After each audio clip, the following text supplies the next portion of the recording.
Assalamualaikum warahmatullahi wabarakatuh.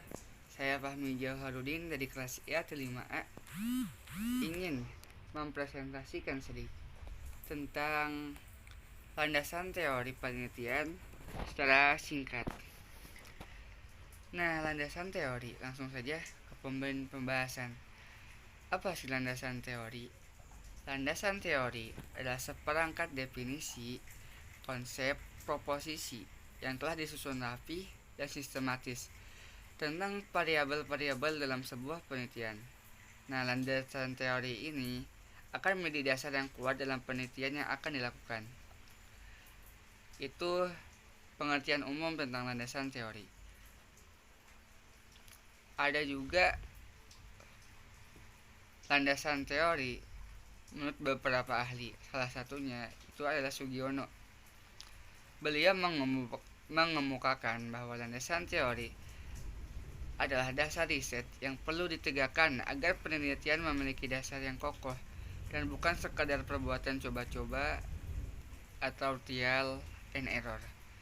Nah, dari sini bisa disimpulkan bahwa ketika kita melakukan penelitian dan dalam landasan teori itu kita bukan hanya semena-mena melakukan dan menuliskan apa yang kita pikirkan lalu dituangkan.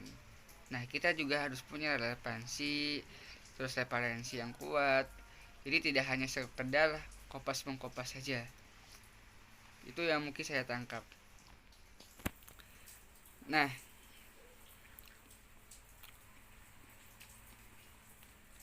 langkah kedua setelah merumuskan masalah adalah mencari teori-teori, konsep-konsep, dan generasi hasil-hasil penelitian yang dapat dijadikan landasan teoritis untuk pelaksanaan penelitian.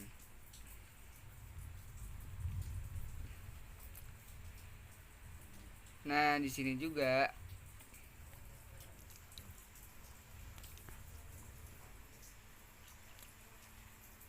itu ada 3, ada yang landasan teori kualitatif, kuantitatif, dan campuran.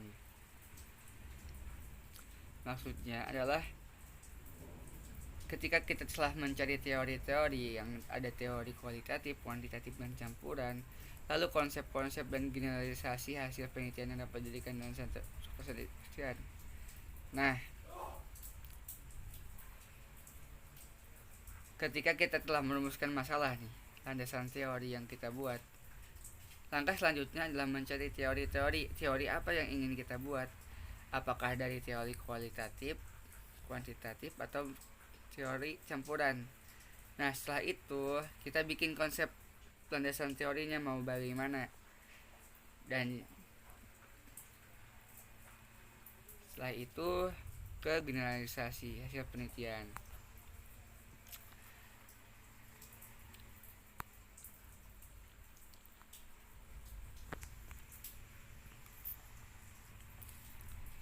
Nah, lalu yang berikutnya adalah berisi seluruh teori dan pendapat para ahli yang relevan dengan variabel yang diteliti. Jadi menyangkut dengan pembahasan yang awal. Nah, merupakan satu set teori yang dipilih oleh peneliti sebagai tuntutan untuk mengerjakan penelitian lebih lanjut dan juga termasuk untuk menulis hipotesis. Nah, adanya landasan teori merupakan ciri bahwa penelitian itu merupakan cara ilmiah untuk mendapatkan data. Di sini maksudnya adalah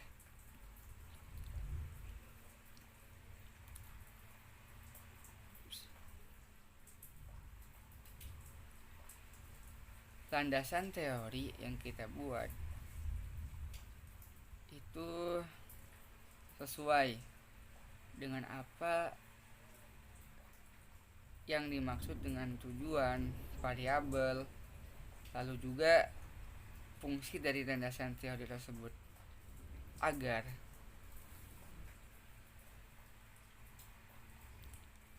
ketika itu semua tersusun rapi, nah data ilmiahnya itu kita dapat, gitu yang saya tangkap.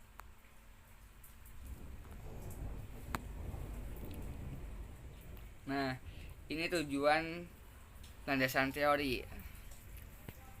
Ini di sini tercantum menjadi dasar bagi pengembangan hipotesa. Lalu ada juga mengembangkan keyakinan peneliti tentang fenomena, variabel atau konsep yang paling terkait satu dengan yang lain. Menjelaskan mengapa peneliti percaya bahwa variabel saling terkait secara teoritis. Nah, untuk mencari metode yang sesuai dengan peneliti yang akan dilakukan, itu beberapa tujuan mengenai landasan teori penelitian.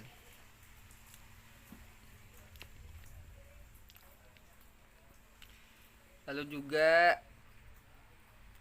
ini mungkin tips ya, tips ketika kita ingin membuat landasan teori. Yang pertama ada mengemukakan deskripsi dan kajian teori-teori yang relevan. Lalu ada membahas kelemahan dan keunggulan teori yang digunakan dibandingkan dengan teori lainnya, dan membahas secara sistematis hasil penelitian terdahulu yang relevan dengan masalah penelitian.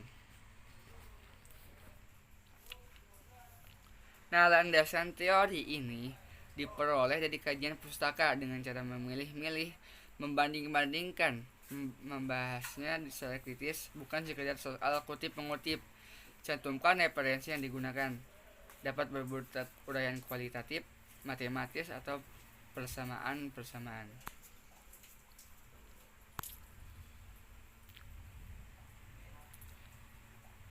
Nah, ketika kita menulis landasan teori juga, itu harus berisi dengan lengkap dan detail, sehingga memiliki pijakan yang kuat dalam melakukan penelitian. Ini kesalahan yang sering terjadi. Nah, terjebak untuk menguraikan segala hal yang berasal dari referensi tanpa memperhatikan relevansinya. Ini hal yang sering terjadi ketika dalam penulisan landasan teori.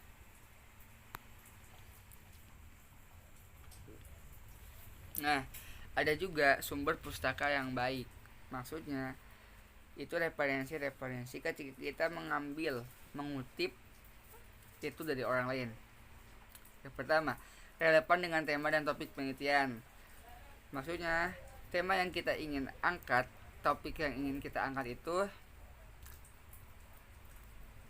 itu sama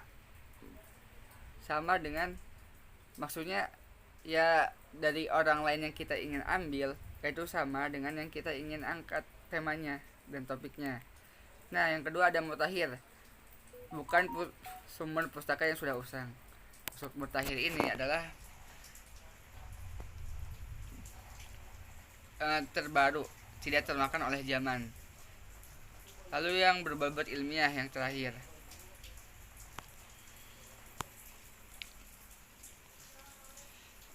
Nah, ini catatan penting bagi kita, perlu diperhatikan. Dalam mengutip atau mencuplik bahan dari sumber pustaka, hendaknya memegang etika keilmiahan, mencantumkan sumber, nama pengarang, tahun, dan sebagainya. Lalu ada peneliti hendaknya menghindari praktek-praktek plagiat. Perlu diperhatikan oleh kita.